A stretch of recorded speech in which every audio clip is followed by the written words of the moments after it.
The takeover of Twitter should not surprise anyone, given that Elon Musk is one of the most chaotic Twitter users ever. Musk has a messy history with Twitter, starting in 2009 when he first set up his account. There is no shortage of examples of his use of the social media platform has landed him in hot water. He brokered a $44 billion deal to buy the company, which was in many ways the culmination of the billionaire's long history with the platform. This week, he walked into Twitter's San Francisco offices with a porcelain sink and posted, "Entering Twitter HQ. Let that sink in." Today, we've brought you to the most specific details that make up some of the most notable moments in the recent Elon Musk and Twitter feud.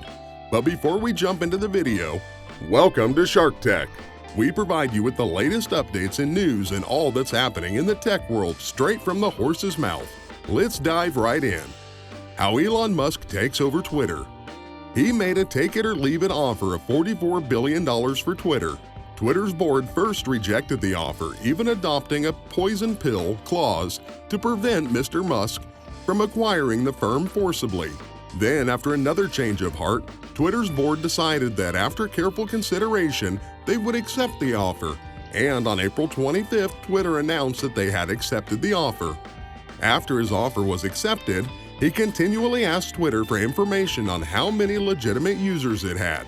Twitter executives revealed that fewer than 5% of daily active users were bots, based on estimations from randomly chosen accounts. Mr. Musk appeared to be enraged. The deal was collapsing. However, he made an unexpected announcement on July 8th, revealing that he wanted to pull out of the deal. Was he attempting to secure a better deal for the company, or was he actually leaving? It was difficult to tell. Twitter was having none of it. It argued that Mr. Musk's agreement to buy the company was legally binding, and that dissolving the arrangement now was out of the question.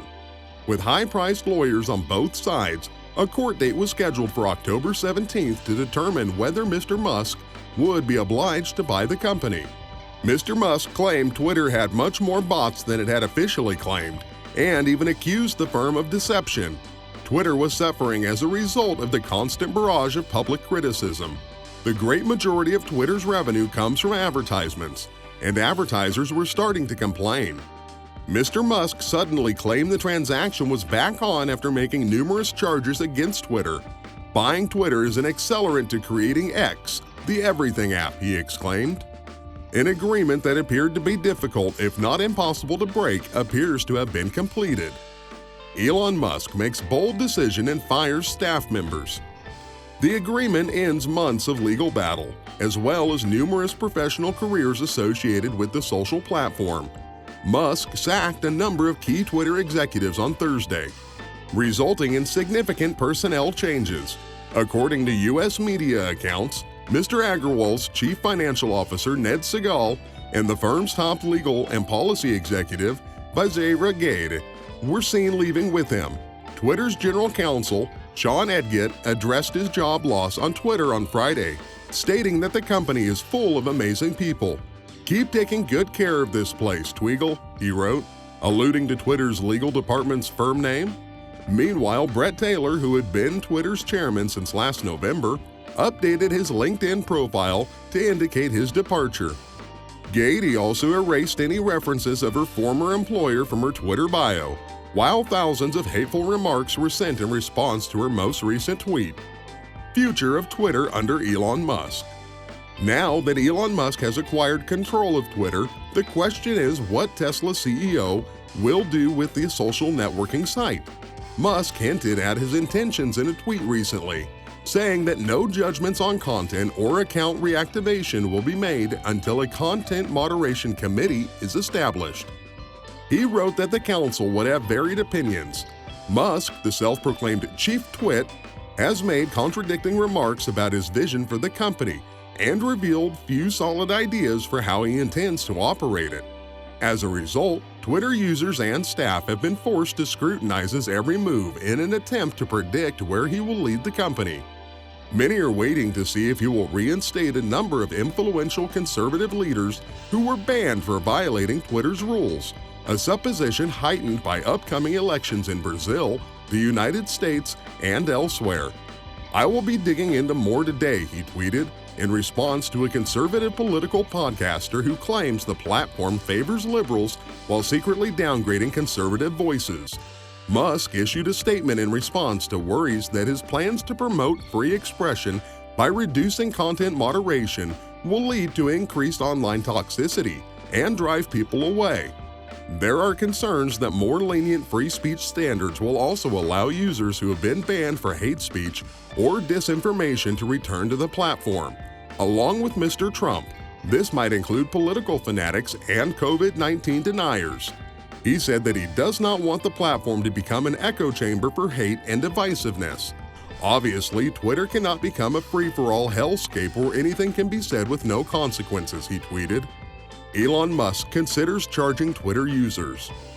Elon Musk plans to charge for a subscription plan that would grant users of the coveted blue verified checkmark on their accounts. In a series of tweets, he said that Twitter Blue, the company's subscription service, would provide additional capabilities such as priority in responses, mentions, and search results, as well as the option to publish extended video and audio clips.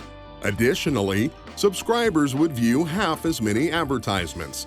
He's considering charging Twitter users $20 per month or $240 per year for a blue tick on their profile.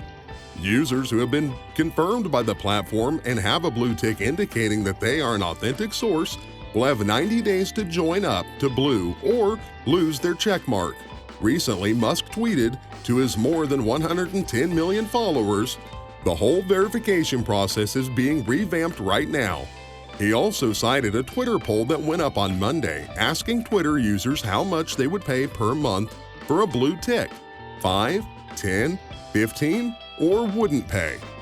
The poll was set up by the tech investor Jason Calacanis, a Musk associate who was brought in by the multi-billionaire to assist run the company after the $44 billion takeover. The vast majority of poll respondents claimed they would not pay at all, while a sizable minority said they would. Is Twitter really shutting down? According to various sources, Twitter abruptly closed its operations on Thursday. Elon Musk issued an ultimatum to staff, and the deadline for the ultimatum passed. Employees were given an ultimatum to sign on to his very tough work style, which essentially urged them to agree to work insane hours or depart with 3 months severance pay. A significant number of people declined. Because the site's surviving employees will be unable to repair code issues, engineers predict Twitter may begin to fail or be vulnerable to a serious breach. Computer servers in general do not run automatically because it requires a variety of technologies to work. From the front-end website that users scroll to the back-end, a platform like Twitter may suffer stress during significant international events like the FIFA World Cup 2022. According to those with first-hand knowledge of the situation, certain teams that were critical to ensuring the service's availability have been completely dissolved or have begun using engineers from other teams. It takes IT staff to keep tweet databases current and the primary feed operational. As users and departing employees announce the shutdowns and bid their farewells, the hashtag RIP Twitter became well known on the internet. The urgency of the issue was obvious, but it appeared to worsen when further reports said that the company's office had been closed to employees. The office buildings would be closed to employees immediately, according to an internal memo. Unaffected by the social networking site's astonishing collapse, Musk moved to Twitter to make light of the situation. How do you make a small fortune in social media, he asked? Just after rumors of a Twitter shutdown began to circulate, start out with a large one. So, is Twitter coming to an end? It's too early to tell, but it's reasonable to expect the social media site to appear significantly different in a few months, and it's safe to assume that the SpaceX billionaire is on his way to joining Twitter's Wall of Fame, or should we call it Wall of Shame? Let us know what you think about this constantly evolving saga in the comments below. If you found this video helpful, make sure to like and subscribe to our channel to get the latest updates. Thanks for watching, and see you soon in the next video.